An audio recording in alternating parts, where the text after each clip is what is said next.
নমস্কার বন্ধুরা, আমার চ্যানেলে সবাইকে অনেক অনেক ওয়েলকাম।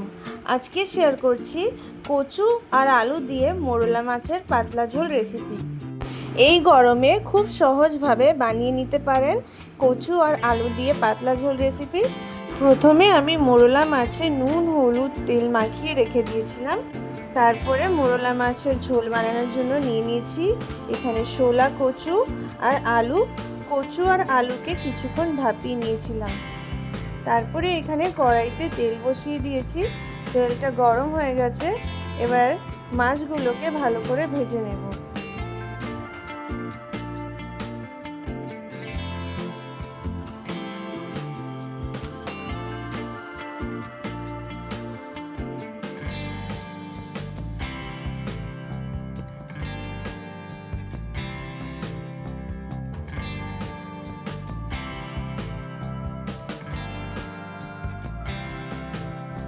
মাছের এক সাইড ভালোভাবে ভাজা হয়ে গেছে, এবার উল্টিয়ে আবার ভেজে নেব।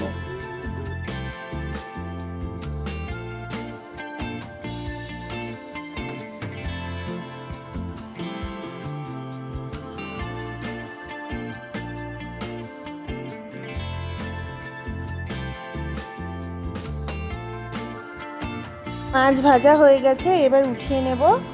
তারপরে কড়াইতে দিয়ে দিলাম তেল, তারপরে দিয়ে দিলাম কালো জিরে ফোড়ন।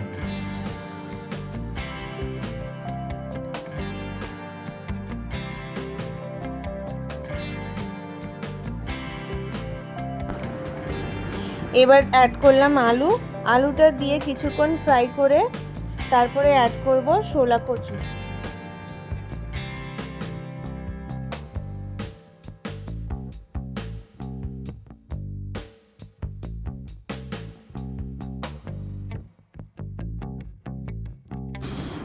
আলু আর কচুটাকে ভালো করে লাল লাল করে ভেজে নিয়েছি। এবারে অ্যাড করব কাঁচা লঙ্কা দিয়ে আবার কিছুক্ষণ ভেজে নেব।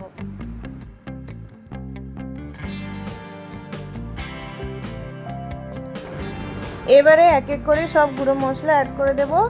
দিয়ে দিলাম 1 চামচ মতন হলুদ গুঁড়ো, 1 চামচ মতন জিরে গুঁড়ো, আর 1/2 চামচ মতন ধনে গুঁড়ো, 1 চামচ মতন লঙ্কা গুঁড়ো, আর পরিমাণ মতো নুন দিয়ে দিয়েছিলাম। আর একটু জল অ্যাড করে ভালোভাবে মশলাগুলোকে কষিয়ে নিয়েছিলাম।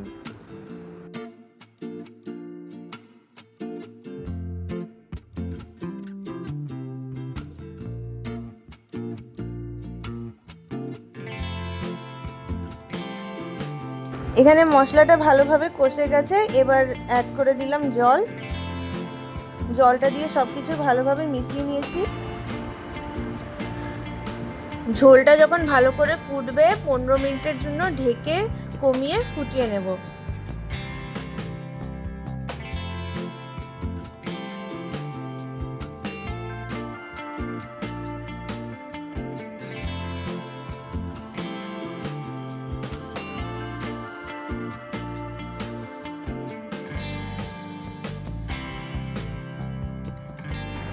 এখানে ঢাকাটাকে খুলে আমি চেক করে নিয়েছিলাম আলু আর কচুটা সিদ্ধ হয়েছে কিনা। আর একটু আলু আর কচুটা সিদ্ধ হবে, ওই জন্য আবার ঢেকে 10 মিনিটের জন্য ফুটিয়ে নিয়েছিলাম।